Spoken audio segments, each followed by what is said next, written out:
अस्सलामुअलैकुम buddies and welcome back to HS visuals. आज की वीडियो हमारे लिए बहुत इंटरेस्टिंग होने वाली है क्योंकि आज की वीडियो में हम सीखेंगे टेक्स्ट की नियॉन फॉर्मेटिंग कैसे करते हैं।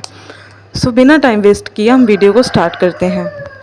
तो जी यहाँ हमारा सबसे पहला स्टेप आता है बैकग्राउंड इमेज क्रिएट करना। बैकग्राउंड इमेज क्रिएट करने के लिए हम अमूमन क्या करते हैं, गूगल क्रोम पे जाते हैं और बैकग्राउंड इमेज टाइप करते हैं और इस तरह हम यहाँ से कोई भी फ़ोटो लगा के एज अ बैकग्राउंड यूज़ कर लेते हैं। लेकिन इससे सबसे ज़्यादा बेहतर ऑप्शन है कॉपीराइट फ्री इमेज यूज़ करने के लिए फ्री पिक। यहाँ मैंने फ्री पिक टाइप किया और हमारे पास फर्स्ट में ही फ्री पिक की ओरिजिनल वेबसाइट आएगी जिसको मैंने क्लिक किया और हमारे पास कुछ इस तरह का इंटरफेस शो होगा। यहाँ हमारे पास सर्च बार गिवन है, इसमें हम कुछ भी सिलेक्ट कर सकते हैं, वेक्टर हो, इलस्ट्रेशन हो, फोटो, वीडियोस एक्सेट्रा। ये हमें कॉपीराइट फ्री बहुत सारा मटेरियल प्रोवाइड करता है। जी यहाँ मैं सर्च करती हूँ स्टूडियो बैकग्राउंड इमेज। हमारे पास यहाँ कुछ इस टाइप का बैकग्राउंड शो होगा। यहाँ जो फर्स्ट पे हमें इमेज गिवन थी मैंने इसी को सिलेक्ट किया है और यही मैं यूज़ करूँगी एज अ बैकग्राउंड। यहाँ हमारे पास डाउनलोड वाला ऑप्शन अवेलेबल है और यहाँ मैंने सिंपली क्लिक किया और हमारे पास पिक्चर डाउनलोड होकर आ गई है। उसके बाद ये पिक्चर हमारे पास डाउनलोड वाली फाइल्स में अवेलेबल होगी। मैंने सिंपल इसको ड्रैग एंड ड्रॉप किया है इलस्ट्रेटर की विंडो में और अब मैं इसका साइज़ अरेंज कर लूँगी हमारे आर्टबोर्ड के हिसाब से। यहाँ मैंने आर्ट बोर्ड पे पिक्चर को एडजस्ट कर लिया है। उसके बाद सिंपली मैं इस इमेज को सिलेक्ट करके Ctrl+2 को क्लिक करके इसको लॉक कर लूँगी। उसके बाद हम आते हैं टाइप टूल पे। यहाँ मैंने टाइप टूल सिलेक्ट किया और आर्ट बोर्ड पे जस्ट क्लिक किया और यहाँ मैंने टाइप किया है HS। यहाँ मैं सिंपली इसका साइज़ इंक्रीज़ कर लेती हूँ ताकि आपको क्लियर हो सके और इसको सेंटर में ले आती हूँ।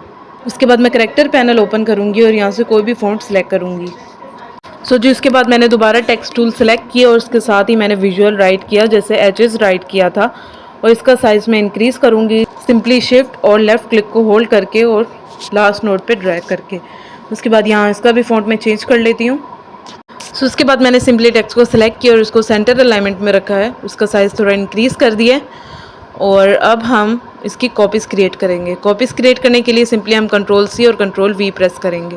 यहाँ मैंने इसकी 3 से 4 कॉपीज़ क्रिएट की हैं। उसके बाद जो हमारे पास लास्ट कॉपी थी उसमें मैंने वाइट शेड दिया है। उसके बाद मैं इसकी नेक्स्ट कॉपी सिलेक्ट करूँगी और सिंपली इसको भी मैं फर्स्ट कॉपी के ऊपर प्लेस कर दूँगी। देन हमने इफेक्ट के ऑप्शन पे क्लिक करना है, then blur, then Gaussian blur पे जाके इसको मैंने प्रीव्यू ऑन किया हुआ है और इसको हल्का सा ब्लर कर देना है। इसकी इंटेंसिटी मैंने थोड़ी कम रखी थी ताकि ये थोड़ा कम ब्लर हो। जी हमारे पास यहाँ इसका ब्लरी इफेक्ट भी रेडी है। उसके बाद मैंने इसकी सेकेंड कॉपी को इसी तरह क्लिक किया और इसमें भी यही शेड दिया है पिंक और साथ ही मैंने ब्लर के ऑप्शन पे क्लिक किया और इसका रेडियस भी मैंने कम रखा है। ये हमें कुछ इस तरह से शो हो रहा है, जबकि इसका रेडियस अब मुझे दोबारा थोड़ा सा और कम रखना है। मैं दोबारा ब्लर पे क्लिक करूँगी और फिर गॉसियन ब्लर और इसका रेडियस पहले वाले से थोड़ा और कम रखूँगी। Then I click on okay. उसके बाद मैं इसकी सेकंड कॉपी को उठा के भी सेंटर में रखूँगी। उससे पहले जो हमारे पास के नीचे वाइट कॉपी थी उसको मैं साइड पे कर लेती हूँ। उसके बाद ये जो सेकंड ब्लर कॉपी थी इसको मैं सेंटर में प्लेस करती हूँ। नेक्स्ट हमने इसकी थर्ड कॉपी को भी पिंक शेड दिया और इसको भी हमने सिंपल इफेक्ट पे जाके ब्लर के ऑप्शन पे देन गॉसियन ब्लर और उसके बाद मैंने इसका रेडियस भी कम कर लिया। इसका रेडियस मैंने बहुत ज़्यादा कम किया ताकि ये सही ब्लरी इफेक्ट शो करे। उसके बाद मैं इस कॉपी को उठा के ऊपर रखूँगी और इसकी सिंपली वाइट कॉपी को भी अरेंज पे जाके ब्रिंग टू फ्रंट करूँगी और इसको भी सेंटर में प्लेस कर दूँगी और ये एक्स्ट्रा कॉपी मैंने डिलीट कर दी है। तो ये देखें हमारा फर्स्ट नियॉन फॉन्ट रेडी है। उसके बाद मैंने विजुअल को सिलेक्ट किया और इसके अंदर मैंने ब्लू शेड दे दिया। अब इसकी भी हम इसी तरह कॉपीज़ क्रिएट करेंगे Ctrl+C और Ctrl+V प्रेस करके। कॉपीज़ क्रिएट करने के बाद मैं इन सब कॉपीज़ में भी 1 बाय 1 ब्लरी इफेक्ट दूँगी।